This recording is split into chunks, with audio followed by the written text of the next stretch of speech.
नमस्कार सभी बच्चों को। तो बेटा आप लोगों ने आज का टेस्ट दिया होगा जो केमिस्ट्री का एफएसटी फर्स्ट हुआ है बेटा ऑनलाइन, सिर्फ और सिर्फ ऑनलाइन। तो आपका टेस्ट बहुत बेहतरीन गया होगा बेटा, ठीक है ना। आशा करते हैं बहुत ही बेहतरीन हुआ होगा। तो उसी पेपर का बेटा हम लोग डिस्कशन लेके आए हैं, ठीक है ना। तो डिस्कशन करने से पहले हम बताना चाहते हैं कि हम लोगों का जो मिशन है बेटा, हमारे प्यारे सिंह सर का जो मिशन है, वो मिशन बेटा पढ़ने का अधिकार सबको और डॉक्टर बनने का अधिकार भी सबको। अब सबको ही पढ़ेगा और सबको ही डॉक्टर बनेगा। तो सारे जितने टेस्ट पेपर होते हैं उसका डिस्कशन हमारे न्यू लाइट के चैनल पे आ जाता है।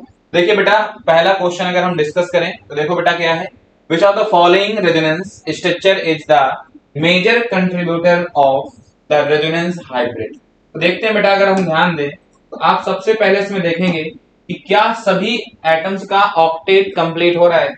देखो देखो बेटा, यहाँ पर भी 8 इलेक्ट्रॉन है, ऑक्टेट कंप्लीट हो रहा है। यहाँ पे बेटा 8 इलेक्ट्रॉन, ऑक्टेट कंप्लीट है। यहाँ पर बेटा देखो 2 2 और बेटा एक हाइड्रोजन 6। तो यहाँ पर ऑक्टेट कंप्लीट नहीं हो रहा है बेटा, तो आप क्या लिखोगे, यहाँ पर कार्बन का ऑक्टेट कंप्लीट नहीं हो रहा, ऑक्टेट नॉट कंप्लीट। लेकिन बच्चा अगर हम बात करें, ठीक है ना, सिंपल सी बात बताइएगा, अगर हम बात करें इस क्वेश्चन के लिए तो आप इंटायर क्वेश्चन में देखोगे बेटा यहाँ पर भी इसका भी कंप्लीट है ऑक्टेट, ठीक है ना, इसका भी कंप्लीट है बेटा, यहाँ पर भी कंप्लीट है, यहाँ पर भी है। इस ऑक्सीजन को लेके बात करें तो 2 इलेक्ट्रॉन बेटा 2 4 5 6 और बेटा एक OCH3 के बीच में बॉन्ड लगा होगा। टोटल कितने इलेक्ट्रॉन हो गए, 8, ठीक है ना। टोटल इलेक्ट्रॉन कितने हो गए बेटा, 8। तो यहाँ पर भी क्या है, ऑक्टेट कंप्लीट है। तो यहाँ पर सारे एटम है जिनका ऑक्टेट क्या है, कंप्लीट है बेटा। तो ऑब्वियस सी बात है, अगर हम स्टेबिलिटी की बात करेंगे तो ये वाला जो कंपाउंड है आपका क्या हो जाएगा, सेकंड वाला ज्यादा स्टेबल हो जाएगा कंपैरिजन टू फर्स्ट। तो बेटा ये यहाँ पर क्या है, सारे एटम का ऑक्टेट क्या है बेटा, कंप्लीट है। सभी के पास क्या है, 8 इलेक्ट्रॉन बेटा। कितने बेटा, 8 इलेक्ट्रॉन, ठीक है ना। तो अगर हम बात करें तो वो इस स्ट्रक्चर की अगर बात करते हैं तो ये आपका क्या हो जाएगा, सबसे ज्यादा स्टेबल हो जाएगा, मतलब मेजर रेजोनेंस शो करेगा। या आप बोल सकते हो कि मेजर कंट्रीब्यूशन किसमें है बेटा, रेजोनेंस में, अगर आप रेजोनेंस हाइब्रिड बना रहे हो। तो आंसर क्या हो जाएगा बच्चों, सेकंड, ठीक है ना। चलो अगला क्वेश्चन देखो बेटा, बढ़िया क्वेश्चन है। अगर हम बात करें यहाँ पर कह रहे हैं in the following reaction, reaction है बेटा, आपको मान लीजिए कोई कंपाउंड दिया गया है, उसके बाद कंपाउंड में चेन देखिए और कह रहा है स्टेप फर्स्ट में क्या किया था। तो आपको सिंपल बता देंगे, देखो बेटा ब्रोमीन लगा हुआ है सिंपल, तो यहाँ पर बॉन्ड तोड़ दो, इसको क्या दे दो बेटा ब्रोमीन, इसको क्या दे दो H। तो यहाँ पर ये बन गया। फिर स्टेप सेकंड बोल रहा है और स्टेप सेकंड में क्या हुआ है, फर्दर HBr तो लेके आया है बेटा, लेकिन HBr आपका मार्कोनी ऑफ एडिशन नहीं ऐड है, anti Markovnikov of addition add है। क्यों, उसका रीजन बता दें कि ब्रोमीन बेटा आपका देखो इस 1 डिग्री कार्बन पे ब्रोमीन लग गया है, ठीक है ना। यहाँ पर बेटा मार्कोनी ऑफ एंटी मार्कोनी अगर हम बात कर लें तो दोनों चीजें मैं आपको क्लियर कर दे रहा हूँ। जब आप मार्कोनी ऑफ रूल की बात करते हैं तो जिसके पास हाइड्रोजन ज्यादा है उसको हाइड्रोजन देंगे और जिसके पास हाइड्रोजन कम है उसको हाइड्रोजन दे देंगे। एंटी मार्कोनी की बात करोगे तो इसका उल्टा हो जाएगा बेटा, जिसके पास हाइड्रोजन ज्यादा है उसको हाइड्रोजन दे देना, जिसके पास हाइड्रोजन कम है उसको हाइड्रोजन दे देना। देखो बेटा यहाँ पर वही हुआ है। तो HBr के साथ अगर बेटा क्या आ जाए, पर ऑक्साइड H2O2 दे दे, ठीक है, परऑक्साइड लिख के दे दे, H2O2 दे दे। बेसिकली आप इसको परऑक्साइड इफेक्ट भी बोलते हैं, क्या बोलते हैं बेटा, परऑक्साइड इफेक्ट, तो ये भी बोल सकते हैं, ठीक है। तो H2O2, तो HBr के साथ जब H2O2 आएगा तो बेटा ये बॉन्ड टूटेगा और ये बॉन्ड जब टूटेगा बेटा तो यहां पर क्या हो जाएगा, आपका लग जाएगा ब्रोमीन और बेटा इसको क्या मिल जाएगा, H। तो यही काम हुआ है यहाँ पर, देख पा रहे हैं ब्रोमीन लग गया यहाँ पर और यहाँ पर इस कार्बन को मिल गया एक हाइड्रोजन। तो बेटा हमने पहले पे HBr लिया था, तो देखो यहाँ पर स्टेप फर्स्ट दिया गया, सेकंड दिया, तो पहले पे बच्चा हमने HBr लिया था। दूसरे की अगर बात करते हैं बच्चा तो हमने क्या लिया था, HBr, उसके साथ साथ क्या ले लिया, पर ऑक्साइड। क्या ले लिया बच्चों, पर ऑक्साइड, ठीक है। तो आंसर जो होगा आपका कौन सा हो जाएगा बेटा, 4। क्या हो जाएगा, 4, ठीक है ना। देखो पहले ही सही, HBr के साथ क्या आ गया, HBr एंड पर ऑक्साइड। चलिए आशा करते हैं बेटा आपको क्लियर हो गया होगा। नेक्स्ट क्वेश्चन, बहुत प्यारा क्वेश्चन है बेटा। आपको यहाँ पर फिनॉल दिया गया है, फिनॉल की रिएक्शन करा रहे हैं बेटा NH के साथ, तो H2O बाहर करो, तो यहाँ पर बन जाएगा आपका बेटा फर्दर ONH, सोडियम फिनॉक्साइड, ठीक है। इसकी रिएक्शन फर्दर करा दो बेटा CO2 और H+ के साथ। जब इसकी रिएक्शन कराओगे बेटा CO2 H+ के साथ तो ये फर्दर चेंज हो जाएगा बेटा और ये चेंज हो जाएगा सैलिसिलिक एसिड में। किसमें बदल जाएगा बेटा, सैलिसिलिक एसिड बनाएगा, याद रखिएगा। सैलिसिलिक एसिड आर्थो भी बोल सकते हैं, ठीक है ना। ऑर्थो पोजीशन पे कौन सा ग्रुप लग गया बेटा, COOH। कौन सा ग्रुप लग गया बेटा, COOH। तो अगर हम आंसर की बात करें और इसको क्या नाम देते हैं बेटा, अगर एक में OH और CH लगा तो इसको बोलते हैं सैलिसिलिक एसिड, ठीक है ना। या फिर आप ऐसे ही बोल सकते हो बेटा, सिंपल सी बात बता दें, ऑर्थो हाइड्रोक्सी बेंजोइक एसिड, ये भी बोल सकते हैं। देखिए बेटा आंसर क्या हो जाएगा, इसको थर्ड हो जाएगा, सेम मिल रहा है, ठीक है ना। ये बेटा आपसे बी पूछा गया है, ए पूछा जाता तो आंसर ये हो जाता, ठीक है ना। और एक चीज देखना है यहाँ पर गलती से बेटा दोनों ये ऑप्शन सेम हो गए हैं, एक्चुअल में ऐसा नहीं है, ठीक है ना। तो ये थोड़ा सा मिस्टेक हो गया बेटा, यहाँ पर ये वाला जो था ये बॉन्ड नहीं, ठीक है ना, तो ये छोटा सा करेक्शन है, ठीक है। यहाँ पर ये नहीं होगा, ठीक है। चलिए, तो ये बेटा ये ऑलरेडी गलत है, ठीक है ना, ये दोनों में करेक्शन है, देख पा रहा हूँ। अगला क्वेश्चन, इन द रिएक्शन, अगर हम बात करें तो देखो बेटा, अगर हम रिएक्शन करते हैं HgSO4 H2SO4 के साथ, तो बेटा सिंपल सी बात है, क्या बन जाएगा, एल्डिहाइड, तो CH3CHO। अब इसका क्या करा दोगे, LiLH4, तो बेसिकली क्या कराओगे, लिथियम एल्यूमिनियम हाइड्राइड के साथ रिएक्शन कराओगे तो क्या हो जाएगा बेटा, रिडक्शन, क्या होगा, रिडक्शन। और रिडक्शन में आप सबको पता है कि ग्रुप किसमें चेंज हो जाएगा बेटा, एल्कोहल। जो Y बनेगा वो बन जाएगा आपका CH3 CH2 और बेटा OH। और इसका क्या करा दो बेटा, Br2NaOH, तो बेटा हेलो फॉर्म रिएक्शन है, यहाँ पर ब्रोमीन दिया गया तो ब्रोमो फॉर्म बन जाएगा, ये बन जाएगा आपका CH3 CH2 और बेटा क्या बन गया, ब्रोमीन। सिंपल रिएक्शन है, ठीक है ना, बहुत कॉम्प्लेक्स चीजें यहाँ पर नहीं दी गई हैं, ठीक है। देखो बेटा सबसे पहले हमने रिएक्शन कराया, ठीक है ना, ये क्या बन गया, एल्डिहाइड, X आपका बनेगा एल्डिहाइड, फिर फर्दर LiAlH4 से लिथियम एल्यूमिनियम हाइड्राइड से इसका क्या करा दोगे, रिडक्शन, तो अल्कोहल में कन्वर्ट हो जाएगा, फर्दर अल्कोहल का क्या करा दो बेटा, हेलो फॉर्म, मतलब ब्रोमीन दिया गया तो ब्रोमो फॉर्म। आंसर क्या हो गया बेटा, आपसे पूछा गया था जेड जो बनेगा वो क्या बनेगा, तो ब्रोमो फॉर्म बनेगा, ठीक है, सॉरी अल्कोहल दिया गया है, bromo form CHBr, bromo form बनेगा, बॉस क्या बनेगा बेटा, ब्रोमो फॉर्म बन जाएगा, ठीक है ना। याद रखिएगा अल्कोहल के रिएक्शन जब हम कराते हैं बेटा Br2NaOH से या I2NaOH से, तो यहाँ पर या तो हेलो फॉर्म रिएक्शन होती है या तो ब्रोमो फॉर्म, अगर Br2 से करा रहे हैं I2 से करा रहे हैं तो I2 फॉर्म, ठीक है ना। चलिए बेटा क्लियर कर लीजिएगा, ये यहाँ पर बनेगा CHBr3। अगला क्वेश्चन देखिए बच्चों, विच of the following has the lowest nucleophilicity. अगर यहाँ पर हम बात करें तो दो तरीके से न्यूक्लियोफिलिसिटी आप देख सकते हैं बच्चा। पहला अगर हम बात करें तो आप न्यूक्लियोफिलिसिटी अगर बात करें F minus Cl minus Br minus I minus, जैसे से टॉप टू बॉटम जाएंगे इलेक्ट्रोफिलिसिटी क्या हो, सॉरी न्यूक्लियोफिलिसिटी क्या होगी बेटा, बढ़ेगी, ठीक है ना, मतलब I माइनस की सबसे ज्यादा हो जाएगी। लेकिन जब आप इन अ पीरियड देखेंगे, ये किसकी बात हम कर रहे थे, इन अ ग्रुप, जब आप इन अ पीरियड देखेंगे बेटा तो इन अ पीरियड ही आपसे यहाँ पर पूछा गया, तो यहाँ पर पूछा गया बेटा F minus OH minus CH3 minus और बेटा NH2 माइनस। आप याद रखिएगा न्यूक्लियोफिलिसिटी डायरेक्ट इनवर्सली प्रोपोर्शनल होता है इलेक्ट्रोनेगेटिव।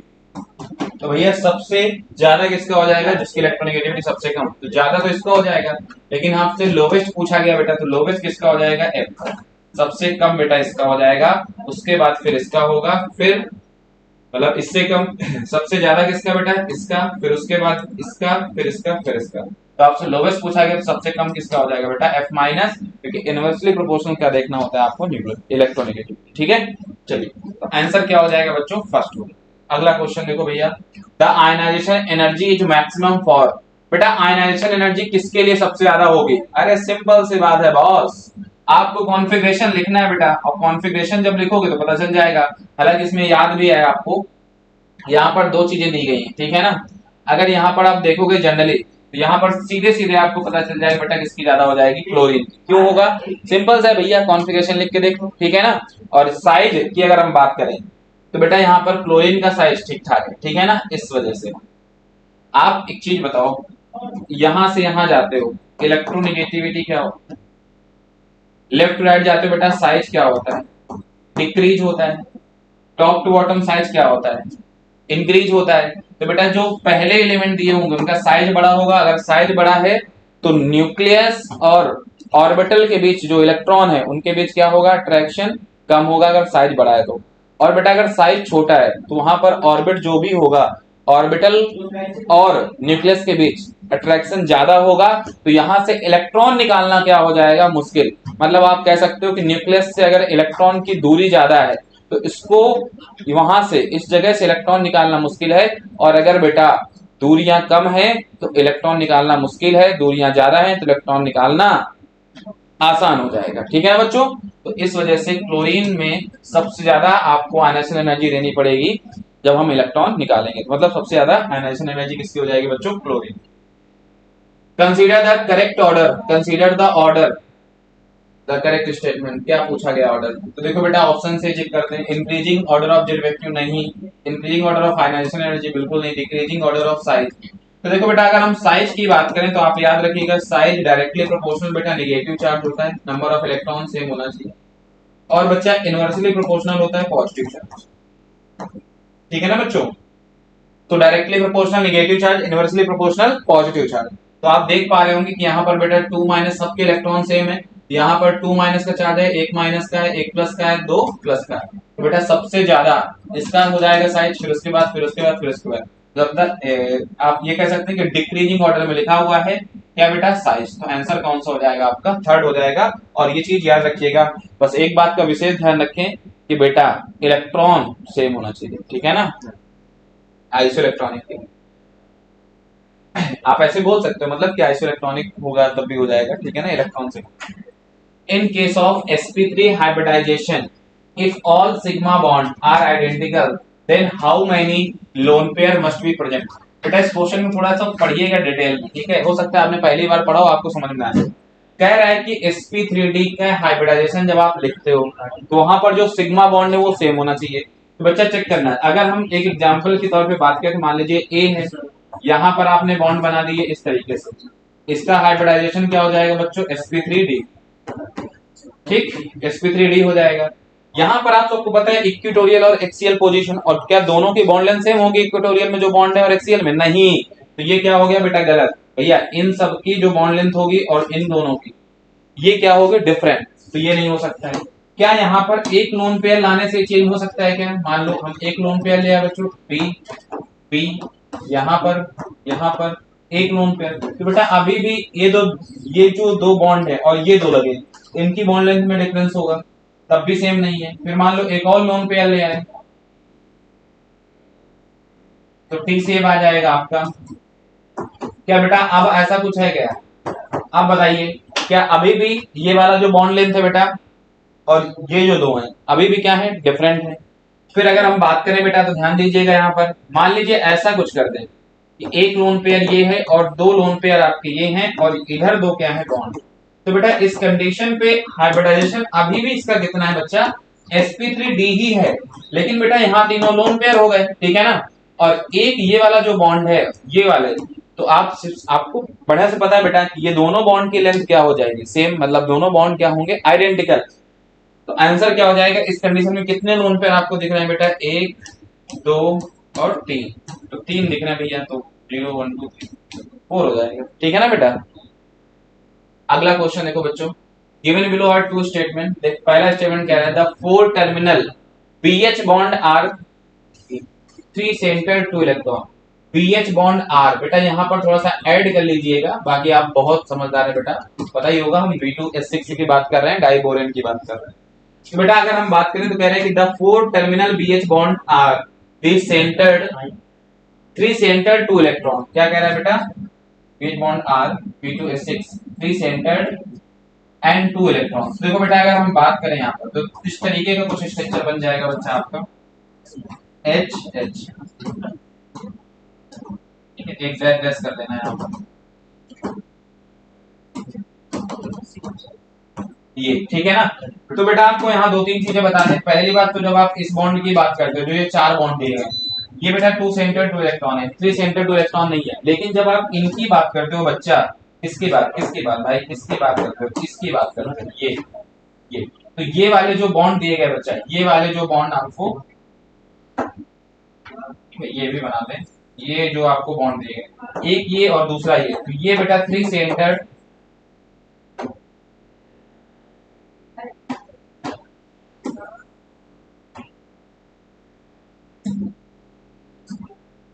ठीक है, ये आपके होते हैं 3 सेंटर 2 इलेक्ट्रॉन। क्लियर हो गया। अब ध्यान दे पा रहे होंगे आप लोग कि बेटा ये तो सिर्फ कितने दो, वो भी कहाँ है, बीच में। ठीक है ना, वन प्लेन में, एक ही प्लेन में लाइट कर रहे हैं, और टर्मिनल की अगर बात करें तो 4 है, लेकिन क्या 3 सेंटर 2 इलेक्ट्रॉन है? नहीं, 2 सेंटर 3 सेंटर 2 इलेक्ट्रॉन नहीं है, सिर्फ कितने हैं बेटा? 2। तो आप कह पा रहे होंगे कि जो पहला स्टेटमेंट है बच्चों आपका, वो क्या हो जाएगा? रॉन्ग। ठीक है ना, ये क्या हो गया? इनकरेक्ट।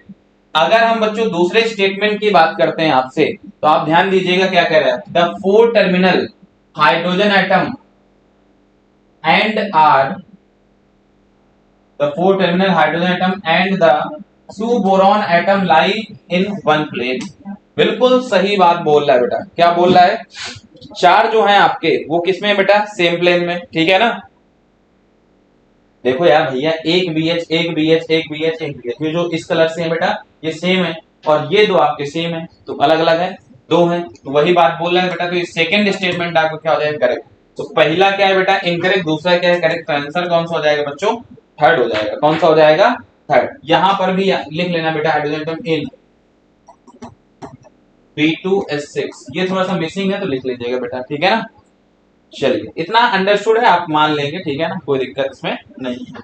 अगला देखो बेटा, कह रहा है कि what volume of oxygen gas O2 measured at 0 degree Celsius and 1 atm is needed to burn completely 2 litre of propane gas measured under the same condition. तो बहुत सिंपल क्वेश्चन है, इसमें आपको कुछ नहीं करना है बेटा, बैलेंसिंग थोड़ी बहुत आनी चाहिए। देखो सबसे पहले क्या लिखोगे बेटा? प्रोपेन। तो प्रोपेन क्या हो जाएगा? C3, 3 दूनी 6 8 प्रोपेन हो गया बेटा। इसके लिए हमें इसको बर्न करने के लिए क्या चाहिए? O2। और यहां से भाई बनेगा क्या?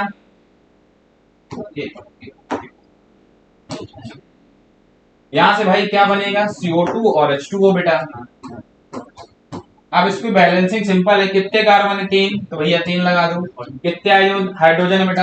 8, तो 4 लगा दो। सॉरी, 3 दूनी 6 और 2 बचे। ठीक है, 3 2 जा 6 और 2 8 हो गया भैया।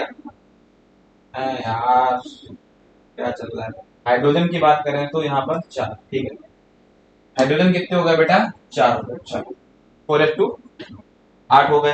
अब अगर बेटा बात करें O2 की, तो देखो बेटा 3 दूनी 6 और 4 10, तो यहाँ पर क्या करोगे बेटा? 5H4। ठीक है ना, देखो बेटा 4 ऑक्सीजन यहाँ पर है, 3 2 6 यहाँ पर है, 6 4 10 और 10 हो गए। तो ये बन गया। अब आपसे क्या कह रहा है बेटा? ध्यान से सुनिएगा, आपसे कह रहा है कि 2 litre propane gas measured under same condition burn कर रहे हैं। तो भैया सिंपल सी, एक एटीएम में 0 डिग्री सेल्सियस में नॉर्मल कंडीशन। ठीक है ना, कुछ इसमें एक्स्ट्रा नहीं करना है आपको। तो कितना ले रहे हैं बेटा? 2 लीटर। तो बेटा एक बात बताना, यहां पर 1 मोल के लिए बेटा, 1 मोल के लिए, ठीक है ना, कितना ले रहे हो? 2 लीटर। तो 5 के लिए कितना हो जाएगा? यहाँ पर सीधे सीधे तुम्हें कितना लेना पड़ेगा? 1 मोल के लिए अगर आप लेते तो यहाँ पर 5 मोल ऑफ O2 ले रहे थे, तो 2 लीटर के लिए बेटा कितना हो जाएगा? सीधे सीधे 10 लीटर। सिंपल सी बात समझ लो, 1 मोल के लिए एक मोल प्रोपेन के लिए आप, या 1 लीटर प्रोपेन के लिए आप कितना ले रहे थे बेटा? 5 मोल ऑफ O2। तो यहाँ पर 2 लीटर के लिए कितना हो जाएगा? 5 इंटू 2 करो, कितना? 10 लीटर। कितना हो जाएगा बच्चा? 10 लीटर। ठीक है ना, आंसर हो गया आपका थर्ड। लेकिन कभी अगर मान लो CO2 पूछ लेता आपसे, तो बेटा CO2 कितना हो जाएगा? तो 2 1 के लिए 3 है, तो 2 के लिए कितना? 6 लीटर। और मान लो H2 कितना निकलेगा? तो 8 लीटर, 1 लीटर। सिंपल तरीका है। तो आपसे अगर इसमें कुछ भी पूछा जाता तो बच्चा आप सीधा सीधा बता देते, इसमें बहुत ज्यादा कैलकुलेशन करने की जरूरत आपको नहीं। तो बच्चों आंसर पता चल गया आपको, क्या हो जाएगा? सिंपल सी बात है बेटा। देखो एथाइल क्लोराइड दिया गया है, इसकी रिएक्शन कराया गया है एथेनोइक ओनिक एथनोलिक NaCN के साथ। भैया हटा दो CH3 CH2 और बेटा यहाँ क्या लग जाएगा? CN। तो बेटा ऐसे लगा देना। और इसका जब भी रिडक्शन कराओगे, तो रिडक्शन कराओगे बेटा तो ये बॉन्ड टूट जाएंगे, ये टूटेगा ये टूटेगा, और H दे देना, तो ये बन जाएगा बेटा आपका CH3 CH2 CH2 और बेटा यहाँ आ गया NH2। भैया सिंपल सी बात है, यहाँ साइनाइड ग्रुप लगा है, इसका रिडक्शन कराओगे तो किसमें चेंज हो जाएगा? अमाइन में। ठीक है ना, आपको एक बॉन्ड तोड़ना है, HH दे दो, दूसरा बॉन्ड तोड़ो, HH दे दो। ठीक है, तो ये बन गया CH3 CH2 CH2 NH2। तो बच्चा इसका आंसर क्या हो जाएगा? सीधा सीधा, बहुत ही सिंपल क्वेश्चन था और बहुत प्यारा क्वेश्चन था। ठीक है ना बेटा, चलिए अगला क्वेश्चन देखो बच्चा, which of the following is least reactive towards addition of HBr। तो यहाँ पर देखो बेटा प्रोपीन दिया गया है, ठीक है, 2 मेथाइल ब्यूटीन, 2 ब्यूटीन। देखो ये सब क्या है बेटा, नॉन एरोमेटिक, तो नॉन एरोमेटिक आसानी से हो जाएगा। लेकिन यहाँ पर एक क्या दिया गया है बेटा, बेंजीन। तब एक बात बताओ यार, बेंजीन क्या होता है आपका, एरोमेटिक, और जब आप उसमें HBr का एडिशन कराओगे भैया तो बॉन्ड टूटेगा, एरोमेटिसिटी खोएगा। और क्या कोई कंपाउंड एरोमेटिक से नॉन एरोमेटिक या एंटी एरोमेटिक या कुछ ऐसा होना चाहता है क्या भैया? एरोमेटिक सबसे स्टेबल कंपाउंड है, तो क्या वो अपनी अनस्टेबिलिटी खोएगा क्या? नहीं भैया, कोई अनस्टेबल नहीं होना चाह रहा है। आप पढ़ाई क्यों कर रहे हो? स्टेबल होने के लिए भैया, पैसा आपको कमाना है, ठीक है ना, तो स्टेबल आप होगे, तो ये अपनी स्टेबिलिटी नहीं खोएगा, तो ये इसके साथ रिएक्शन बहुत जल्दी नहीं करना चाहेगा, ठीक है, मजबूरियां हैं, बहुत सारी चीजें हैं, तब कराओ तो अलग बात है, लेकिन स्टेबल रिएक्शन नहीं होने वाले। तो ये सबसे लीस्ट रिएक्टिव हो जाएगा बेटा, ठीक है ना, क्यों? क्योंकि ये क्या है, एरोमेटिक, ड्यू टू एरोमेटिक। बाकी सब में बहुत आसानी से हो जाएगा। तो आपसे अगर मोस्ट रिएक्टिव पूछा जाता तो इन सब में कोई आंसर हो जाता, लेकिन लीस्ट सबसे कम ही करेगा, क्यों? एरोमेटिक भैया, अपनी एरोमेटिसिटी क्यों खोएगा, ठीक है। तो बच्चों क्लियर हो गया होगा। अगला देखो, a solution is prepared by adding 2 gram of a substance A to 18 gram of water, the mass percent of the solute। तो भैया मास परसेंट आपको निकालना है, तो ऊपर लिखो सॉल्यूट का, नीचे लिखो सॉल्यूट प्लस सॉल्वेंट सॉल्यूशन का, 18 और 2 20 इंटू भैया 100, जीरो से जीरो खत्म भैया, 10% आ जाएगा, 10%। बहुत सिंपल है बेटा, कुछ नहीं है उसमें, ठीक है। होप ये क्लियर हो गया होगा। अगला क्वेश्चन देखो बेटा, the lowest bond order present. तो बेटा देखो O2 की अगर बात करें बेटा, तो मैं आपको एक तरीका बता दूं, आप याद रख लो बेटा कि अगर आपके पास 10 इलेक्ट्रॉन है, या ऐसे याद रखो 14 से, 14 इलेक्ट्रॉन 15, बेटा 14 का बॉन्ड ऑर्डर आप बस याद रखो, बस बाकी हम जादू मंत्र सिखा देंगे आपको। इसका आपका 3 होता है, बस एक चीज छोड़ देना, CO+, इसका बेटा बॉन्ड ऑर्डर 3.5 होता है। चलो अब अगर 14 इलेक्ट्रॉन का 3 होता है, तो जब इसके नीचे जाओगे बेटा, तो आपको क्या करना है, एक कम कर देना है। जैसे 13 इलेक्ट्रॉन है दिए गए हैं, जैसे O2 है तो यहाँ 16 इलेक्ट्रॉन आएंगे। देखो बेटा 15, 16, 17, 18, इस तरीके से। तो आपको इसके नीचे ऊपर जब कभी भी जाना है, इसके ऊपर जाओगे, मान लो 12, 11 और 10 ऐसे आ गए, तो आपको सिंपल तरीका बता रहा है। तो आपको 14 इलेक्ट्रॉन के लिए पता है कितना हो गया बेटा, 3। तो बेटा 15 के लिए 0.5 कम करो तो 2.5, 16 के लिए 0.5 और कम कर दो तो 2, 17 के लिए 1.5 और 18 के लिए बेटा 1। आप जब बेटा इसके ऊपर जा रहे हो तब भी 0.5 कम करना है। जैसे इसके लिए गए 13 इलेक्ट्रॉन के लिए 2.5, 12 के लिए कितना हो जाएगा बेटा 2, 11 के लिए 1.5, 10 के लिए 1, ऐसे याद कर लो। जैसे मान लो इसमें 16 है बेटा, तो 16 का कितना दिया गया है 2 भैया, आप डायरेक्ट भी बता सकते हैं, कोई दिक्कत नहीं। He2, अब इसका तो बहुत कम आ गया। तो बेटा कुछ कंपाउंड्स होते हैं जिनका बॉन्ड ऑर्डर क्या होता है, जीरो, मतलब जीरो, या फिर कभी भी अगर बॉन्ड ऑर्डर जीरो है या नेगेटिव है, तो मान लीजिए वो कंपाउंड आपने जबरदस्ती बनाया है, वो कंपाउंड सच में एग्जिस्ट नहीं कर रहा है। किसी भी कंपाउंड का अगर बॉन्ड ऑर्डर जीरो आ रहा है, तो आप एक बात से हो ना कि कंपाउंड एग्जिस्ट नहीं करेगा, पॉसिबल नहीं है, या अनस्टेबल कंपाउंड है, आप इतनी बातें पूछ सकते हो। तो बच्चों इसका सॉरी बॉन्ड ऑर्डर क्या हो जाएगा बच्चों, जीरो। H2 की बात करें बेटा, तो सिंपल सी बात है, 2 इलेक्ट्रॉन होंगे, सीधे सीधे कितना आ जाएगा बेटा, बॉन्ड ऑर्डर 1। N2 की बात करें बेटा, तो 14 इलेक्ट्रॉन होंगे और बॉन्ड ऑर्डर कितना हो जाएगा, 3। बच्चा आपसे पूछा गया लोवेस्ट बॉन्ड ऑर्डर प्रेजेंट, तो बेटा किसमें है, He2, हालांकि जीरो ही है, ठीक है ना। बच्चों क्लियर हो गया होगा आपको। अगला question, the solubility of AgCl in 2 molar NaClH।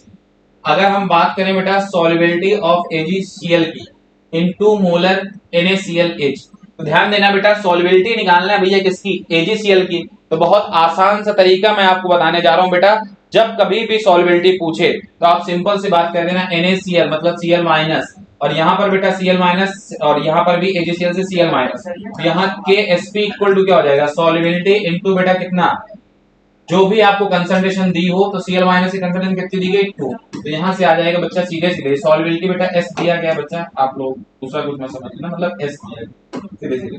यहाँ पर आपको बताना क्या है, सॉल्युबिलिटी, तो सॉल्युबिलिटी इक्वल टू क्या हो जाएगा, KSP डिवाइड बाई 2। बच्चा KSP आपको दिया गया है, ये देखिए 1.8 इंटू 10 की पावर माइनस का 10 डिवाइड कर दीजिए बच्चा 2 से, तो ये आपका आंसर आ जाएगा, सॉरी 1.8 दिया गया भाई, हाँ इनटू 10 की पावर बच्चा माइनस का 10 डिवाइड बाय 2, बेटा ये पॉइंट हटा देना, ये 1 कर देना, 2 से हटाओगे 9, 9 इंटू 10 की पावर माइनस 11, तो 11.1, हाँ तो आंसर क्या हो जाएगा बच्चों, सेकंड हो जाएगा सीधा सीधा। ठीक है, चलिए बहुत आसान है बेटा, कोई दिक्कत नहीं है इसमें, डायरेक्ट आप फॉर्मूला लगाइए, कॉमन आयन दोनों में Cl माइनस, उसकी कंसंट्रेशन कितनी 2 मोलर, आप सीधा मल्टीप्लाई, कभी भी मान लीजिए कुछ ऐसा आ जाए कि AB 2 टाइप का, अब यहाँ पर 2 Cl माइनस होना चाहिए था, तो यहाँ पर क्या हो जाएगा फिर इसका स्क्वायर, इस टाइप का आपको सॉल्व कर देना, ठीक है ना। अलग अलग टाइप के आपके सॉल्व पड़ा होगा, AB 2 type, A2B2 type, AB3 type, तो इस तरीके के आपने सॉल्व पढ़ रखे होंगे, ठीक है ना बेटा। चलिए तो अगला क्वेश्चन देखते हैं बच्चों। अगला क्वेश्चन बेटा आपसे कह रहा है, बहुत प्यारा क्वेश्चन है बेटा, अगला क्वेश्चन कह रहा है the more the lattice energy, the more the lattice energy enthalpy, lattice enthalpy पूछ रहा है, lattice enthalpy more stable in the ionic compound, बिल्कुल सही है बेटा। एक मोल ऑफ आयनिक क्रिस्टल को अगर कोई जोड़ के रख रहा है, ठीक है ना, उस एनर्जी को हम क्या बोलते हैं, लैटिस एनर्जी, या कोई तोड़ रहा है तो उस एनर्जी को हम क्या बोलेंगे, मान लीजिए 1 मोल ऑफ आयनिक क्रिस्टल है, उसको हमने पानी में डाल दिया, तो बेटा वो कौन सी एनर्जी जो उसको अलग करेगी या उसको घोलने में मदद करेगी, बताओ जल्दी से, हाइड्रेशन एनर्जी, ठीक है।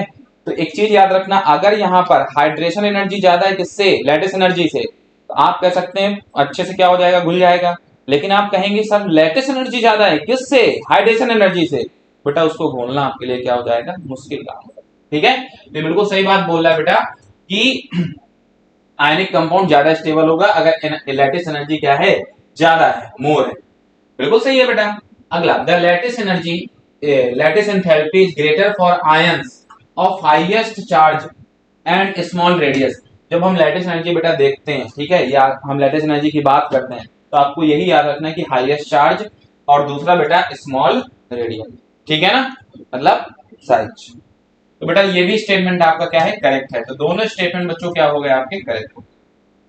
चलिए नेक्स्ट क्वेश्चन देखो बेटा, compared with alkaline earth metal the alkali metal exist smaller ionic radii, ठीक है ना। अगर बेटा हम पीरियोडिक टेबल्स देखें तो उसी से कर लेंगे, ठीक है ना, उसी की बात करेंगे, स्मॉलर आयनिक रेडियाई, ठीक है ना। बेटा एक बात बताना, एल्कली मेटल सबसे किनारे होता है, क्या उनका साइज छोटा होता है क्या, भैया इधर से इधर जाने पे साइज क्या होता है, बढ़ता है, क्या होता है बेटा, बढ़ता है, ठीक है, तो ये नहीं होगा, गलत।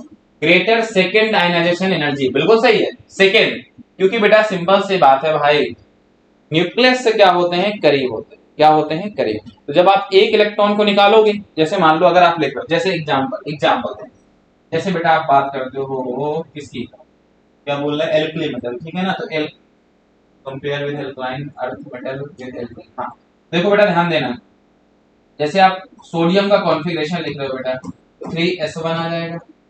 अब बेटा यहाँ पर 1 इलेक्ट्रॉन जब तुम निकाल दोगे, उसके बाद का जो ऑर्बिट आएगा, यहाँ पर सेल चेंज हो रहा है, ठीक है ना, ऑर्बिट चेंज हो रहा है, अगर ऑर्बिट चेंज हो रहा है तो बेटा आपको एनर्जी निकालना क्या हो जाएगा, मुश्किल, और वो कह रहा है ग्रेटर सेकेंड डायलेशन एनर्जी, पहले इलेक्ट्रॉन के निकालने के बाद जब आप देखने जाओगे तो वो क्या हो जाएगी, बहुत ज्यादा हो जाएगी, ग्रेटर, बेटा ये क्या है, बिल्कुल सही है, हाई बॉइलिंग पॉइंट, जो कि बिल्कुल गलत है भैया, नहीं ऐसा नहीं होता, लोअर फर्स्ट आयनाइजेशन एनर्जी, भैया तो ग्रेटर सेकंड होगी तो लोअर क्या होगी, फर्स्ट हो जाएगा, बिल्कुल सही है, क्योंकि एक इलेक्ट्रॉन आसानी निकल जाएगा, समझ में आ गया बेटा, तो आंसर क्या हो जाएगा, बी और डी, थर्ड हो जाएगा। चलिए next question, the D orbital involve in sp3 डिहाइब्रिडाइजेशन, अगर आप डी ऑर्बिटल के शेप की बात करते हो बेटा, तो ये कुछ इस तरीके से बनता है आपका, ये इसको बोलते हैं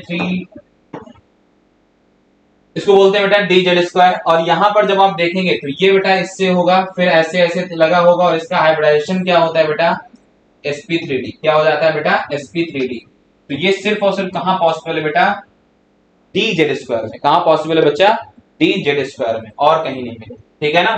तो ये ऐसे यहाँ पर क्या हो जाती है, पेयरिंग हो जाती है, ठीक है ना, फिर दूसरा बनेगा ऑर्बिट के साथ, यहाँ पर हाइब्रिडाइजेशन जब कभी भी आए याद रखिएगा, बेसिकली अब कुछ नहीं, D orbital involve in sp3d hybridization is D Z square. अगला question, in a reversible isothermal, बेटा ये लाइन ही सब कुछ है, रिवर्सिबल आइसोथर्मल की जब कभी भी आपसे बात करेगा तो isothermal process the change in internal energy, भैया रिवर्सिबल आइसोथर्मल प्रोसेस की बात कर रहा है, उसके लिए इंटरनल एनर्जी आपको हमेशा हमेशा याद रखना है, क्या हो जाएगी, जीरो। क्या हो जाएगी बेटा, जीरो। तो आंसर क्या हो जाएगा आपका, थर्ड हो जाएगा। क्या हो जाएगा बच्चों, थर्ड। अगला क्वेश्चन देखो। देखो बेटा दो क्वेश्चन दिए गए हैं, पहला कंपाउंड दूसरा कंपाउंड। तो देखो बेटा पहली बात तो यहाँ पर बच्चों को बहुत कंफ्यूजन भी होता है, तो मैं आज बिल्कुल क्लियर करूंगा। बेटा अगर आप देखोगे तो ये क्या दिया गया है, कार्बोनिल ग्रुप मतलब कीटोन बन रहा है, ठीक है। तो ये उठा के 1 2 3 4 5 6, मान लो इस कंपनी के 1 2 3 4 5, बेटा इसको उठा के यहाँ से हमने इस पोजीशन पे रखा है। तो सबसे पहले तो क्या हो गया आपका पोजीशन आइसोमर, ठीक है ना। अगर हम सेकंड बात करें बेटा, तो यहाँ पर उसके साथ साथ एक चीज और होगा बेटा, इन दोनों में एक चीज और हो जाएगा, ठीक है ना। क्या हो जाएगा बेटा, पोजीशन के साथ साथ ये आपका मेटामर्स भी होगा। और बहुत बच्चे कंफ्यूज हो जाते हैं कि सर पोजीशन के साथ मेटा कैसे हो गया, तो बेटा मेटामर्स की भी सेम कंडीशन है, ठीक है ना। तो यहाँ पर बेटा आंसर जो होंगे आपके फर्स्ट और थर्ड हो जाएगा, मतलब करेक्ट आंसर 4। अगला क्वेश्चन देखो बेटा, IUPAC name of the compound. इसका बच्चों आईयूपीएसी लिखना है, तो सिंपल सी बात है बेटा, यहाँ पर N पे क्या लगा है, CH3 और C2H5, बेटा हो जाएगा आपका N एथाइल, भैया एथाइल है मेथाइल है तो पहले एथाइल आएगा, तो N एथाइल, N मेथाइल, और बेटा ये क्या लगा हुआ है, साइक्लो हेक्सेन, ठीक है ना। और बेटा यहाँ पर साथ में लगा हुआ है इसके साथ साथ ये वाला जो ग्रुप है बेटा, इसको बोलते हैं कार्बोक्सो अमाइड। क्या बोलेंगे बेटा, कार्बोक्सो अमाइड। तो लिख देते हैं, हम ऐसे मिला लेते हैं, इतना लिख लिया, एन एथाइल एन मेथाइल, तो ये तो भैया सब में दिया गया शायद एन एथाइल। चलो उसके बाद कह रहा है साइक्लो हेक्सेन, तो साइक्लोपेंटेन दे दिया गया, तो ये गलत हो गया। साइक्लो हेक्सेन दिया गया यहाँ पर भी अभी भी, और यहाँ दिया गया साइक्लो हेक्सेन कार्बोक्सोमाइन, तो बेटा आपका क्या हो जाएगा, फर्स्ट हो जाएगा। क्या हो जाएगा बच्चों, फर्स्ट हो जाएगा, ठीक है ना, क्लियर हो गया। देखो बच्चों अगला question, select the anion which is the weaker conjugate base. बेटा एक सिंपल सी चीज आपको बताना चाहूंगा कि जब आप बात करते हैं कि सर आपका एसिड स्ट्रांग है, अगर आपका एसिड स्ट्रांग है तो उस एसिड का जो कॉन्जुगेट बेस बनेगा वो क्या हो जाएगा, वीक। और अगर आपका एसिड वीक है तो वीक एसिड का कॉन्जुगेट बेस क्या हो जाएगा, स्ट्रांग हो जाएगा। भाई सिंपल सी बात, सिंपल सी बात समझ लीजिए, फिर से एक बार रिपीट करते हैं भैया, स्ट्रांग एसिड का कॉन्जुगेट बेस क्या होगा, वीक होगा। वीक एसिड का कॉन्जुगेट बेस क्या होगा, स्ट्रांग, उल्टा।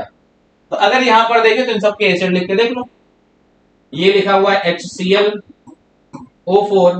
HClO3, HClO2, HClO, भैया +7, 3 दूनी 6, एक हटाओ, +5, 4, 3 हो गया, +3 और +1। तो बेटा सिंपल सी बात है, ये आपका क्या है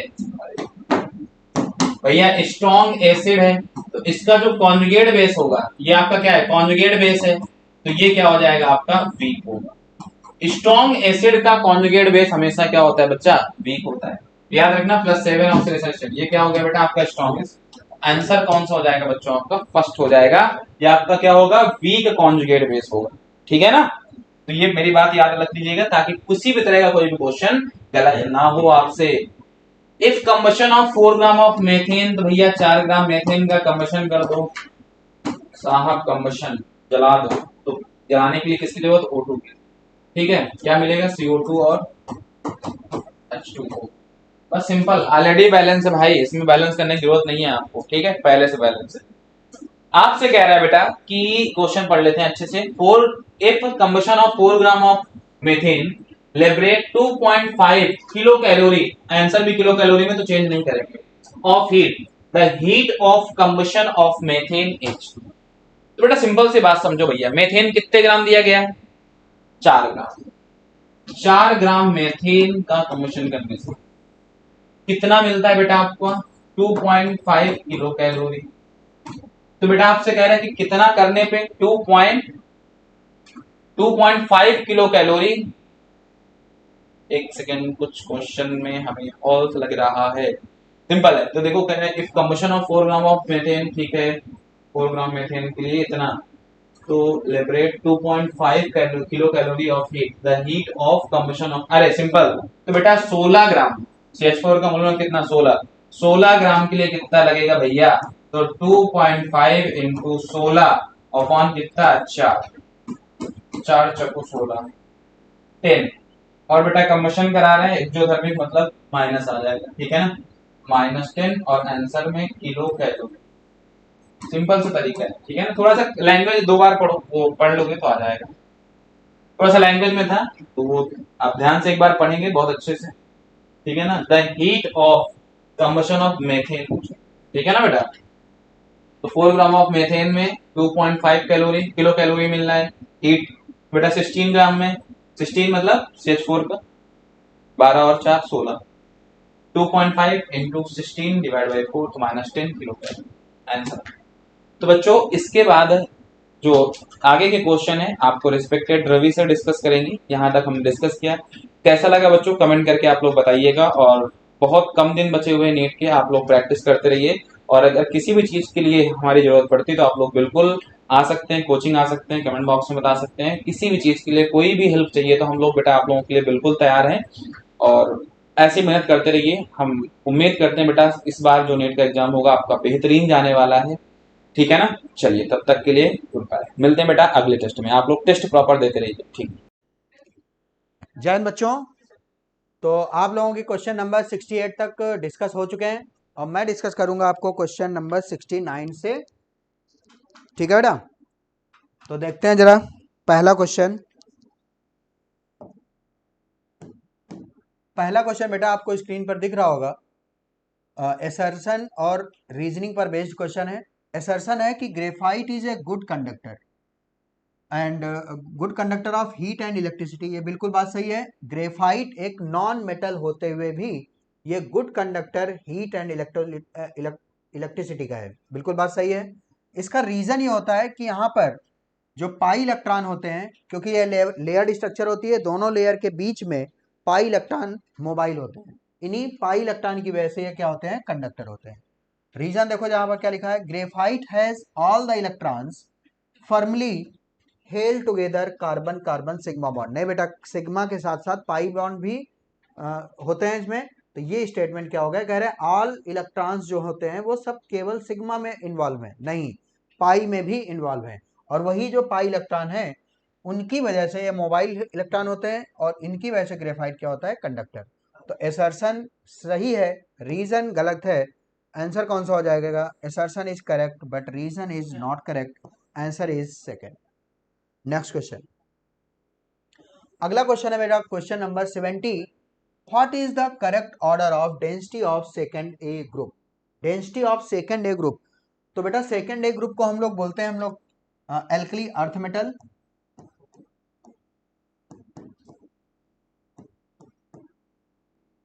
एल्कली अर्थ मेटल। अगर हम लोग इनकी डेंसिटी की बात करें तो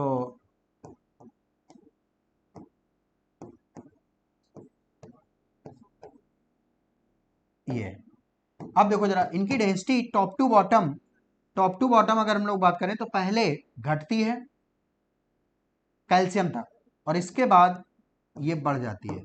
तो मिनिमम जो डेंसिटी है वो किसकी होती है, कैल्शियम की, मिनिमम डेंसिटी किसकी होती है, कैल्शियम की। अब देखो यहां पर सभी में कैल्शियम कहां पर है, बीच में, कहीं पर भी मिनिमम में नहीं है, तो ये सब स्टेटमेंट ये सब गलत है, आंसर क्या हो जाएगा, नन।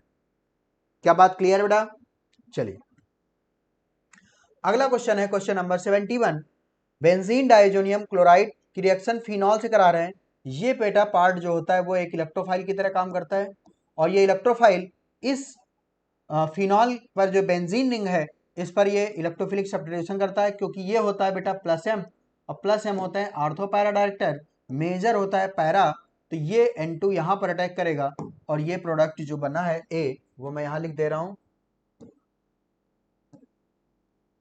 ये OH मैंने लिख दिया, और ये डाइएजोनियम ग्रुप, डाइएजो ग्रुप, और ये, तो देखो जरा अब मैं इसको पढ़ूंगा, इस एजो ग्रुप के पैरा पर हाइड्रोक्सी है, तो para hydroxy azo benzene, para hydroxy azo benzene, और ये जो कलर होती है ऑरेंज, ऑरेंज डाई है, ऑरेंज डाई। अगर यहीं पर मैं यहाँ पर फिनॉल की जगह एनिलीन लेता तो यहाँ पर जो para amino hydroxy para amino azobenzene, para amino azobenzene, और वो होती है येलो कलर की डाई। तो यहाँ पर अभी क्या बन जाएगा, para hydroxy azobenzene, answer is second. Next question, question number 72 A यहाँ पर है कि the common oxidation state exhibited by group number 14 element are +4 and +3। बेटा +4 एंड +3 नहीं, ये +4 तो सही है, +3 नहीं, यहां पर होना चाहिए +2। तो कार्बन फैमिली यानी 14 ग्रुप एलिमेंट्स दो ऑक्सीडेशन स्टेट शो करते हैं, +4 एंड +3, +4 एंड +2। तो देखो जरा,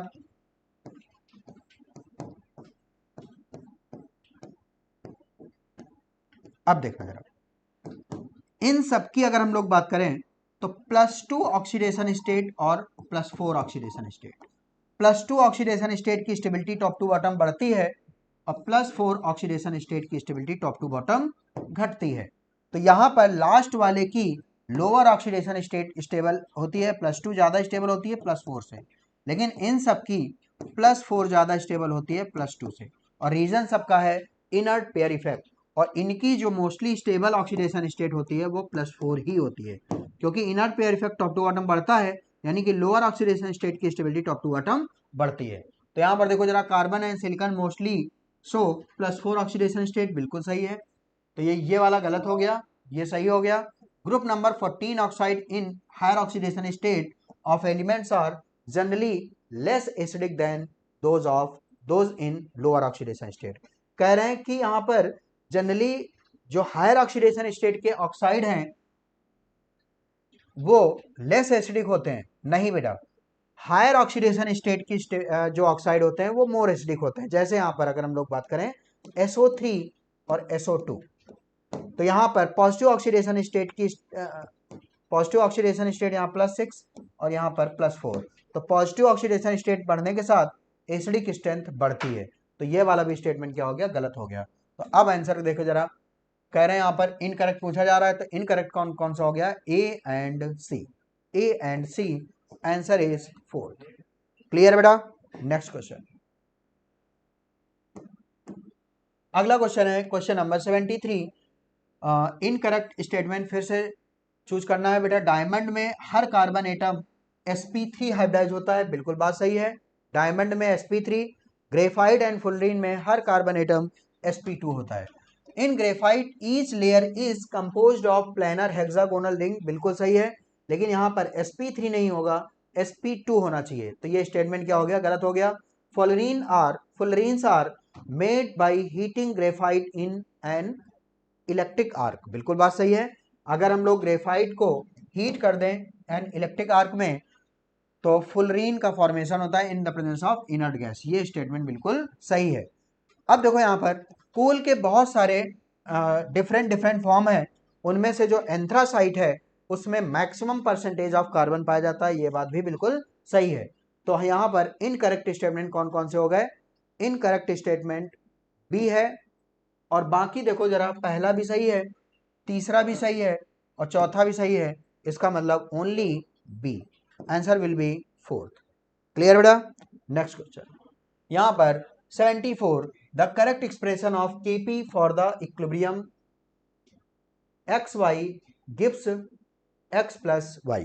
जरा देखना, अब मैं यहां पर दो बातें बताने जा रहा हूं, A गिव्स B + C और एक reaction A gives 2B type reaction. इन दोनों रिएक्शन, इन टाइप्स के लिए हम लोग Kp याद रखेंगे। तो Kp बराबर होता है बेटा इसके लिए α² अपान में 1 - α² इंटू पी टोटल, ये आपको याद रखना है। और इसके लिए Kp का एक्सप्रेशन आपको याद रखना है 4α² अपान में 1 - α² इंटू पी टोटल। तो ये बात समझ में। तो बताओ जरा, xy गिव्स x + y, यानी कि ये A gives B + C type की, यानी Kp बराबर होना चाहिए α² अपान में 1 - α² इंटू पी टोटल। तो यहां देखो ये गलत हो गया, प्लस लिख दिया नीचे, ठीक है। यहां देखो जरा, के पी बराबर अल्फा स्क्वायर अपान में 1 minus alpha square into P total, यहाँ पी स्क्वायर कर दिया, यहाँ देखो क्यूब कर दिया, आंसर कौन सा हो जाएगा, नन। चलो 75, what will be the mole fraction of the solute, mole fraction of the solute in 2 molal aqueous solution. तो 2 मोलल एक्वस सोल्यूशन के लिए सॉल्यूट का मोल फ्रैक्शन, बेटा सॉल्यूट के मोल फ्रैक्शन और मोलैलिटी में रिलेशन होता है, मोलैलिटी अपान में molality plus 1000 divide by molecular weight या मोलर मास ऑफ सॉल्वेंट। अब देखो यहाँ पर एक्वस सोल्यूशन है, यानी कि सॉल्वेंट क्या है, वाटर है, 1000 डिवाइड बाई 18 और 1000 डिवाइड बाई 18 होता है 55.55 और मोलैलिटी है बेटा 2 और ये 2, तो ये हो जाएगा आपका 2 अपान में 2 प्लस 55.55, तो ये हो जाएगा 55 प्लस 2 कर देंगे तो 57.55, तो 2 अपान में 57.55 और इसको सॉल्व करेंगे बेटा ये आ जाएगा 0.035, ये आ जाएगा मोल फ्रैक्शन ऑफ सॉल्यूट के। क्लियर है। ऐसे ही एक आपको बहुत फेमस क्वेश्चन है जो बहुत ज्यादा बार पूछा गया है कि यहाँ पर 2 मोलल की जगह अगर 1 मोलल कर दे, तो देखो यहाँ पर 1 हो जाएगा, यहाँ पर 55.55 प्लस 1 ये 56.55 और ये 56.55, इसको सॉल्व करेंगे तो ये हो जाता है 0.0177, ये आपको याद रखना है। क्लियर है। नेक्स्ट क्वेश्चन, अगला क्वेश्चन है बेटा 76, यहां पर देखो जरा, ये साइक्लोहेक्साइल और अगर हम लोग ये देखें 1 2 3 4 कार्बन की ये बाहर चेन है, ठीक है, तो यहां पर देखो जरा 2 ऑप्शन, इसका यूपीएससी नेम लिखना है। अच्छा मुझे यहां पर अगर ये रिंग होती तो फिनाइल लिख सकते थे, तो यहां पर तो रिंग तो है नहीं, यानी बेंजीन रिंग नहीं दिख रही, तो बताओ यहाँ तो फिनाइल गलत हो गया, ये फिनाइल गलत हो गया, 2 ऑप्शन तो ऐसे हट गए। अब देखो जरा, अगर हम लोग इसको प्रिंसिपल कार्बन चेन, ये प्रिंसिपल कार्बन चेन है और प्रिंसिपल कार्बन चेन में अगर हम लोग नंबरिंग करें तो उधर से नंबरिंग करेंगे जिधर से सब्स्टिट्यूएंट नजदीक हो। जरा देखना यहाँ पर, अगर इधर से नंबरिंग करेंगे तो सब्स्टिट्यूएंट 3 पर आएगा 1 2 3, लेकिन इधर से नंबरिंग करेंगे तो सब्स्टिट्यूएंट नजदीक आ रहा है 3 4। तो देखो जरा 2 साइक्लोहेक्साइल और ब्यूटेन, 2 साइक्लोहेक्साइल ब्यूटेन, आंसर हो जाएगा कौन सा, थर्ड।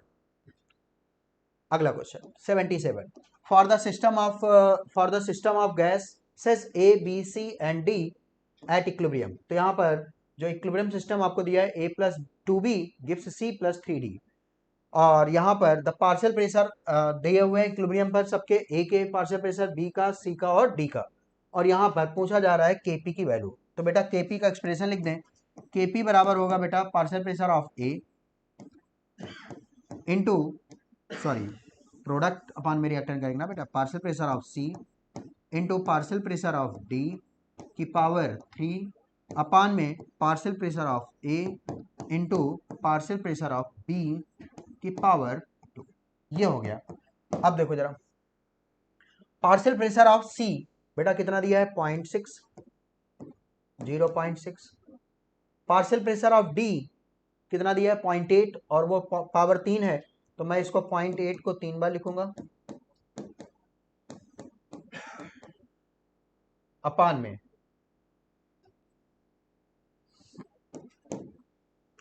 में partial pressure of a 0.2, partial pressure of b कितना है 0.4, इसका पावर 2, तो 0.4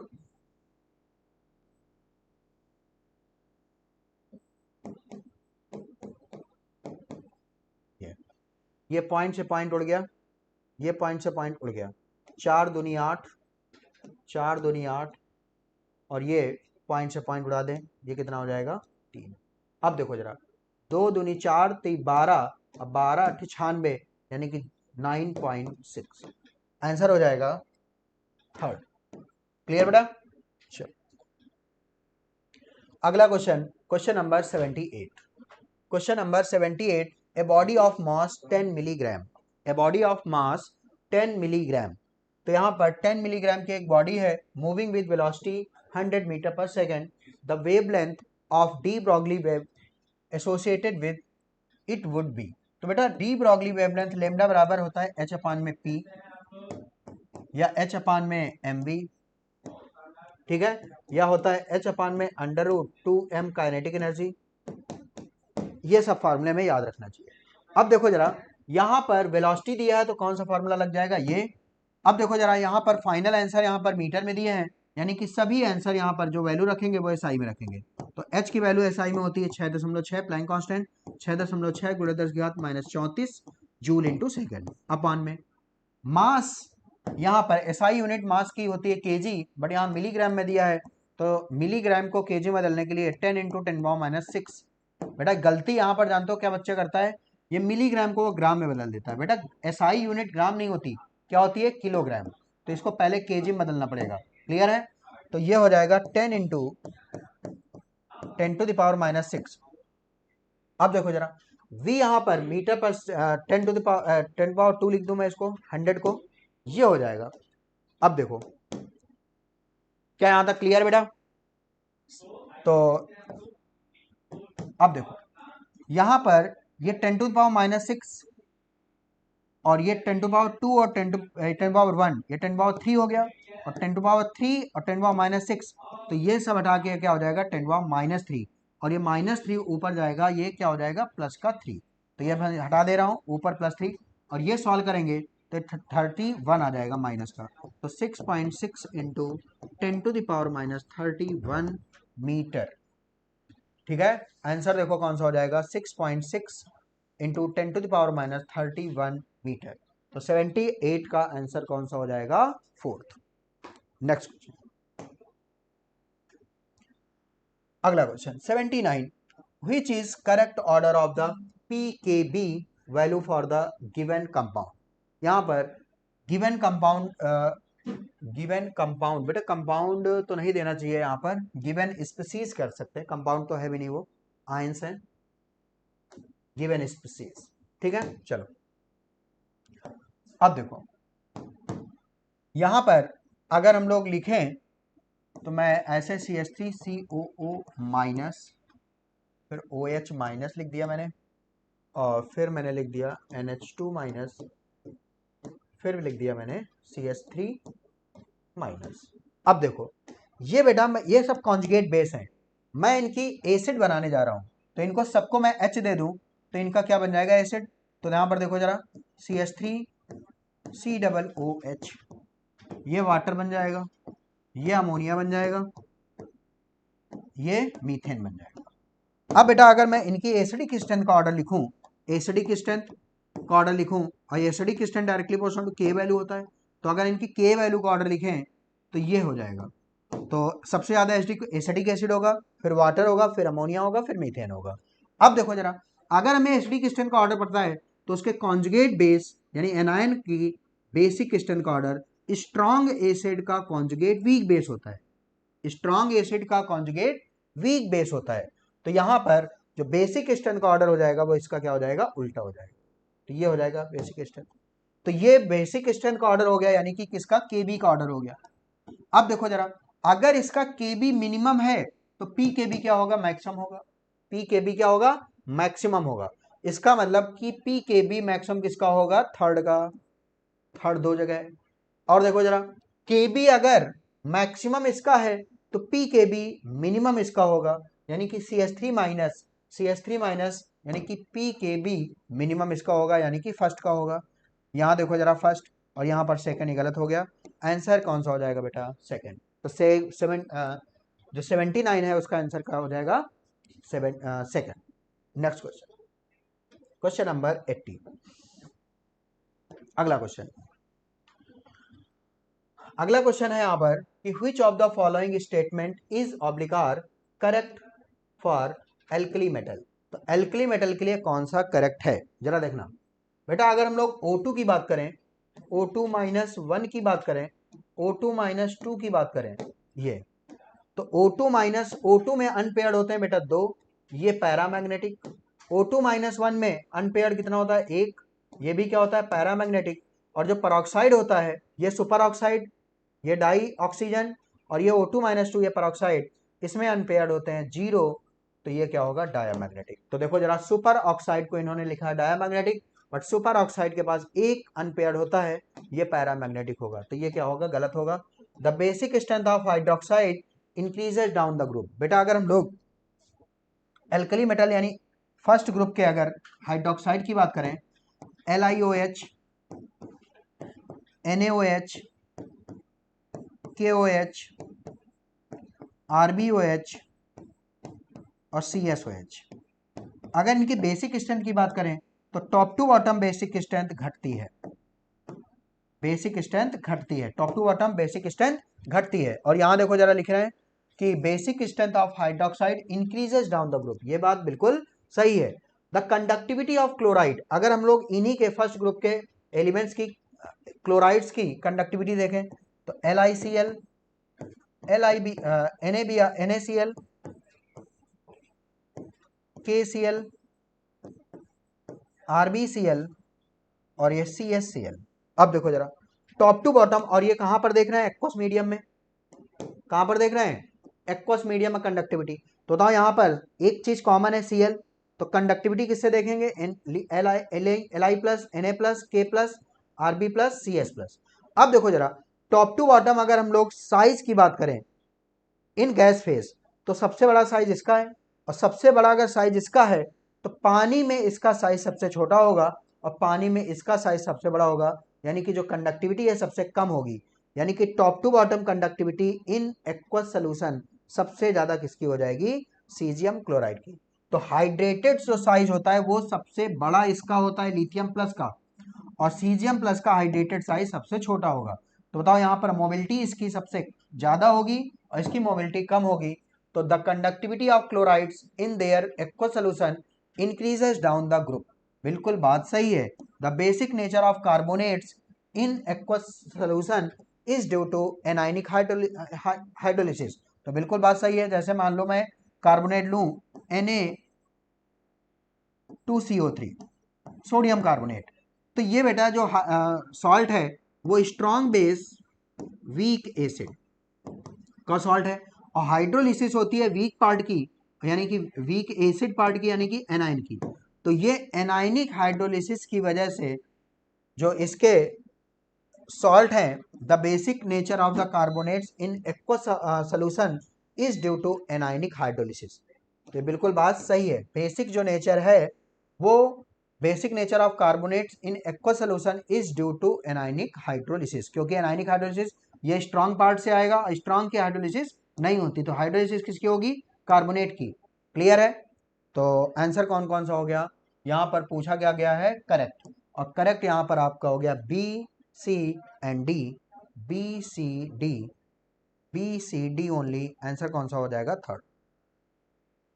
अगला question 81, assuming the atomic weight of metal, metal का एटॉमिक वेट 56 है, find the molecular formula of its oxide, इसके ऑक्साइड का अगर हमें मॉलिक्यूलर फॉर्मूला निकालना हो तो यहां पर molecular formula it's oxide containing 84% M, तो बेटा 84% M है, तो बताओ बचा हुआ कितना, 16% O हो जाएगा।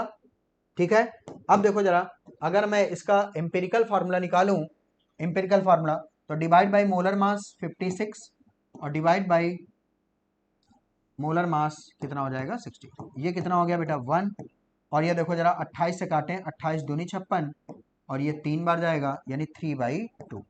अब देखो सिंपलेस्ट होल नंबर रेशो करें तो इसको 2 से मल्टीप्लाई कर दें तो ये कितना हो जाएगा 3:2, यानी कि M3O2, M3O2, ये इसका एम्पिरिकल फार्मूला हो जाएगा। अब देखो यहां पर, तो इसका मॉलिक्यूलर फार्मूला के लिए या तो इसमें मल्टीपल में 1 2 3 हो जाएगा।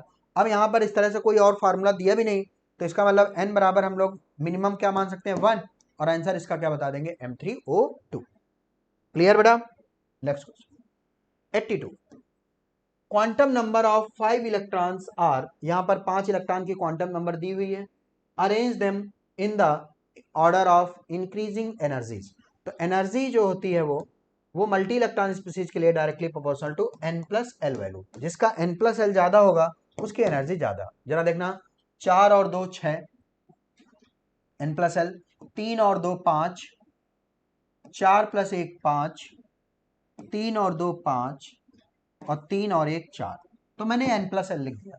अब देखो जरा, इसमें N+L सबसे ज्यादा किसका है? ए का। तो ए की एनर्जी सबसे ज्यादा हो गई। और ऐसा यहां पर देखो, ए की मिनिमम है, ये तो गलत हो गया। ए की मैक्सिमम है, ए की मैक्सिमम है, यहां तक ठीक। अब देखो मिनिमम वैल्यू इसके लिए है, यानी ई की एनर्जी सबसे कम होगी। तो ई की एनर्जी सबसे कम है, यहाँ ई की एनर्जी सबसे ज्यादा, ये गलत हो गया।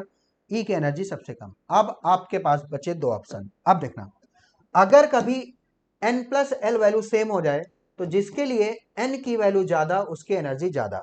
तो यहां पर देखो जरा, N की वैल्यू सेम है, तो यहां पर L की वैल्यू, जिसके लिए N की वैल्यू ज्यादा, तो N की वैल्यू यहां पर ज्यादा है, तो C की एनर्जी ज्यादा होगी। ठीक है, इसके बाद यहां पर देखो जरा, इसके लिए N भी सेम हो गया, तो अब इनका एनर्जी क्या होगी? सेम होगी। तो यानी कि B और D की एनर्जी सेम होगी, B और D की एनर्जी सेम होगी। ये सबसे पीछे क्या होगा? E। आंसर क्या होगा बेटा? फर्स्ट। अगला 83। 83 बेटा क्वेश्चन जो है, यहां पर the mass of calcium oxide that shall be obtain by heating 25 kg of 60% pure lime stone. बेटा जो लाइम स्टोन होता है, वो कह रहे हैं जो सैंपल है लाइम स्टोन का, वो केवल 60% प्योर है। तो बेटा लाइम स्टोन होता है कैल्शियम कार्बोनेट CaCO3, और इसको जब हीट करेंगे तो ये बन जाएगा कैल्शियम का ऑक्साइड रेजिड्यू और कार्बन डाइऑक्साइड गैस। ओके, चलो अब देखो जरा, ये जो डिसोसिएट होकर कैल्शियम ऑक्साइड और CO2 मिल रहा है, वो इसके प्योर फॉर्म से मिलेगा। तो 25 किलोग्राम हमारे काम का नहीं है, यहाँ पर 25 किलोग्राम का 60% निकाल दें, यानी कि जो सैंपल है वो केवल 60% प्योर है। तो मैं इसका 25 का 60% निकाल दे रहा हूँ, तो 25 चौको 100, ठीक है, और ये 15 चौको 60, यानी 15, यानी कि 15 किलोग्राम इसका सैंपल प्योर है। अब मैं 15 किलोग्राम को मैं ग्राम में बदलूंगा, यानी 15,000 ग्राम, और ये मास ग्राम में आ गया। ठीक है, divide by molar mass, calcium carbonate का मोलर मास कितना होता है? 100। ये काटेंगे तो कितना आ गया? 150 मोल। तो mass divide by molar mass मैंने कर दिया। कैल्शियम कार्बोनेट का मोलर मास 100 होता है, क्योंकि कैल्शियम का 40 और कार्बन का ये 12 और ऑक्सीजन 16 तक 48, तो ये जोड़ोगे तो कितना हो जाएगा? 100। और ये काटा मैंने, तो ये कितना आ जाएगा? 150 मोल। ये आ गया। अब देखो जरा, अब मुझे यहां पर कह रहा है कि मास ऑफ कैल्शियम कार्बोनाइड, इसका मास पूछ रहा है। तो देखो जरा, जब ये 1 मोल डिसोसिएट होता है तो ये कितना? 1 मोल बनता है। तो बताओ ये 150 मोल, तो ये कितना बनेगा? 150 मोल। और मोल से मैं आने जा रहा हूं किसमें? मास में। तो मोलर मास से मल्टीप्लाई कर दूंगा, तो ये कैल्शियम 40 और ये 16, ये कितना हो जाएगा? 56। ये आ जाएगा क्या? ग्राम में। क्लियर है? अब देखो जरा, अब मैं इसको कैलकुलेट कर लूं अगर, तो 15 से मल्टीप्लाई करें इसको, बाद में एक जीरो बढ़ा देंगे, तो 56 इंटू 15, तो 15 छक्का 90, 9 और 15 पना 75, और 75 में मैं जोड़ दूंगा कितना? 9, 9 5 14, और ये 7 और 1 8, तो ये हो जाएगा 840, और एक जीरो और, तो ये कितना हो जाएगा? 8400। ये हो जाएगा इतना ग्राम। अब देखो जरा, इसको अगर मैं लिखूं, यहां पर पॉइंट लगा दूं, तो 10⁻³ और कर दूंगा, तो ये मैं सही से अगर लिखूं इसको हटा के, तो 8.4 इंटू 10⁻³ ग्राम, ये आंसर हो जाएगा। आंसर होगा कौन सा? फर्स्ट। क्लियर है? तो 83 का आंसर हो जाएगा first. Next question 84, statement 1 and statement 2, the enthalpy changes for a reaction does not depend upon the number of intermediate reaction step. तो एंथैल्पी चेंज किसी रिएक्शन के लिए इंटरमीडिएट जो रिएक्शन स्टेप हैं उनके नंबर पर डिपेंड नहीं करता। बिल्कुल बात सही है, और इसी को हम लोग बोलते हैं हैज लॉ। जरा देखना, ए से अगर बी एक स्टेप में बनाए, चाहे इसको कई स्टेप में, पहले सी बनाए, फिर डी बनाए, फिर बी बनाए, तो जो एंथैल्पी में चेंज जो एंथैल्पी में चेंज ए से बी में होगा, वही एंथैल्पी में चेंज टोटल एंथैल्पी, यानी कि ये एंथैल्पी प्लस ये एंथैल्पी प्लस ये एंथैल्पी, इन सभी का जो सम है वो इसके बराबर होगा। तो ये बात बिल्कुल सही है। ठीक है, अब देखो जरा, the enthalpy change for a reaction does not depend upon the difference in initial and final temperature of involve substance. तो बेटा एंथैल्पी जो होती है डेल्टा एच, ये टेम्परेचर पर डिपेंड करती है, और ये इक्वेशन है किरचॉफ इक्वेशन। तो किरचॉफ इक्वेशन से हमें पता चलता है कि एंथैल्पी टेम्परेचर पर डिपेंड करती है। तो ये बात कह रहे हैं डज नॉट डिपेंड, ये बात गलत हो गई। स्टेटमेंट 1 एंड स्टेटमेंट 2 अगर हम लोग बात करें तो statement 1 is true, statement 1 is correct but statement 2 is incorrect. Answer कौन सा होगा? Second. Next question 85, the correct order of resonance energy. अगर बेटा हम लोग रेजोनेंस एनर्जी का कंपेयर करें तो यहां पर है थायोफीन, थायोफीन, पायरॉल,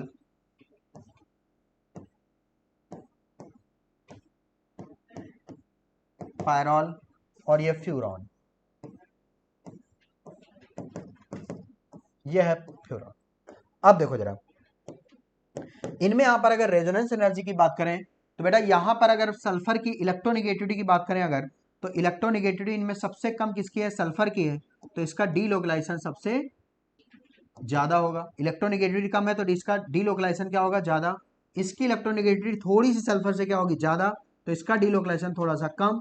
और सबसे ज्यादा ईएन ऑक्सीजन की है तो इसका डीलोकलाइजेशन और कम। तो जितना ज्यादा डीलोकलाइजेशन उतना रिलीज एनर्जी, रेजोनेंस एनर्जी क्या होगी? ज्यादा होगी। तो सबसे ज्यादा रेजोनेंस एनर्जी यहां पर, फिर उससे कम ये। तो आंसर क्या हो जाएगा? थायोफीन ए सबसे ज्यादा, फिर बी, फिर सी। तो आंसर हो जाएगा ए बी सी। क्लियर है? सबसे ज्यादा थायोफीन, फिर पायरॉल, फिर फ्यूरॉन। क्लियर बेटा? आंसर हो जाएगा कौन सा? Fourth. Next question 86, the molecules that will have zero dipole moment. किसका डाइपोल मोमेंट जीरो होगा? तो बेटा यहां पर देखो ट्रांस टू पेंटीन, तो मैं यहां पर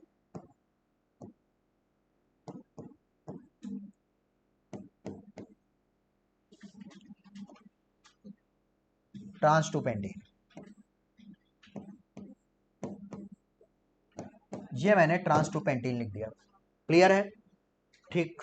सिस 3 हेक्सीन, सिस 3 हेक्सीन,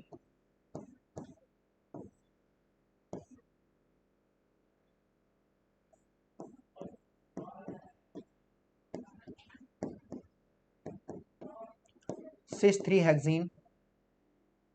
ठीक है, यहां देखो जरा, यहां पर ये जो अपोजिट यहां पर ये है, ये डाइपोल मोमेंट जीरो नहीं होगा। मिथाइल और इथाइल आपस में कैंसिल आउट, इनके डाइपोल मोमेंट नहीं होंगे। यहां देखो जरा, यहां पर भी ये सिस फॉर्म है तो ये भी कैंसिल आउट नहीं होंगे। ट्रांस 3 हेक्सीन अगर देखें जरा, ट्रांस 3 हेक्सीन, तो देखो जरा 3 हेक्सीन, C2H5, ये C2H5, तो अपोजिट साइड में देखो अगर यहां पर सेम है तो ये कैंसिल हो जाएंगे, ये आपस में कैंसिल हो जाएंगे। इसका नेट डाइपोल मोमेंट क्या आ जाएगा? जीरो। तो ये पूरा मॉलिक्यूल कैसा हो जाएगा? Non polar. आंसर कौन सा हो जाएगा? थर्ड। क्लियर है? तो कह रहे हैं कि किसमें जीरो डाइपोल मोमेंट होगा, तो आंसर कौन सा हो जाएगा? Trans 3 hexene. Next question 87, Pauling electronegativity scale, Pauling electronegativity scale is based on experimental value of. ये आपको याद ही रखना है कि ये बेटा जो पॉलिंग का जो इलेक्ट्रोनिगेटिविटी स्केल है वो बॉन्ड एंथैल्पी पर बेस्ड है। क्लियर है? और पॉलिंग जो स्केल है उसके लिए जो रेफरेंस था वो था फ्लोरीन, और फ्लोरीन की जो इन्होंने इलेक्ट्रोनिगेटिविटी बताई वो कितनी बताई पॉलिंग ने? 4। क्लियर है? नेक्स्ट क्वेश्चन 88, बेटा ये दो मॉलिक्यूल दिए हुए हैं, देखो जरा, और यहां पर अगर इन दोनों की बात करें मिरर इमेज की, तो देखो ये OH के सामने H है और H के सामने H है, यानी कि मिरर इमेज नहीं है। और अगर ऐसे स्टीरियो आइसोमर्स जो मिरर, स्टीरियो आइसोमर तो हैं बट ये आपस में मिरर इमेज नहीं है, और अगर ऐसे स्टीरियो आइसोमर जो मिरर इमेज ही नहीं है उनको बोलते हैं डायस्टीरियोमर्स। ऐसे स्टीरियो आइसोमर्स जो मिरर इमेज है बट सुपर इम्पोजिबल नहीं है उनको बोलते हैं इनएंशियोमर्स। बात समझना, इनएंशियोमर्स क्या होते हैं? मिरर इमेज तो होते हैं बट सुपर इम्पोजिबल नहीं होते। यहाँ क्या है डायस्टीरियोमर्स में? डायस्टीरियोमर्स में मिरर इमेज ही नहीं होते हैं। क्लियर है? अगला तो यहाँ पर क्वेश्चन आंसर हो जाएगा कौन सा? Second. Next question 89, the common feature among the species CN minus CO और NO प्लस, इन सब में बेटा ये 14 इलेक्ट्रॉन स्पीसीज हैं और 14 इलेक्ट्रॉन स्पीसीज हैं तो सभी का बॉन्ड ऑर्डर कितना हो जाएगा? 3। तो बताओ यहाँ पर कॉमन चीज क्या हो गई? Bond order. And bond order सभी का कितना है? 3, और ये तीनों ही आइसो इलेक्ट्रॉनिक स्पीसीज हैं। Answer will B first. Next question 90, the IPAC name. अब देखो IPAC name CH3 CO CH CH3, ये मैंने स्ट्रक्चर लिख दी। अब देखो ना जरा, ये है यहाँ पर प्रिंसिपल फंक्शन ग्रुप, तो जिधर से प्रिंसिपल फंक्शन ग्रुप नजदीक होगा तो उधर से हम लोग नंबरिंग कर लेंगे। तो ये 1 2 3 4। अब देखो जरा यहाँ पर 3 मिथाइल ब्यूटेन 2 ओन, तो यहाँ पर देखो जरा 3 methyl 2 butane one, 3 methyl 2 butane one या butane 2 one, butane 2 one. Clear है? आंसर कौन सा हो जाएगा? थर्ड। तो इस तरह से बेटा आपका जो ऑनलाइन ये पेपर हुआ उसका पूरा डिस्कशन हम लोगों ने करा दिया। तो उम्मीद है कि पेपर डिस्कशन आपको बहुत ही अच्छा लगा होगा। तो आप जैसे ही भी आपकी पेपर डिस्कशन आपको लगा हो उसमें आप कमेंट कर सकते हैं। थैंक यू बच्चों।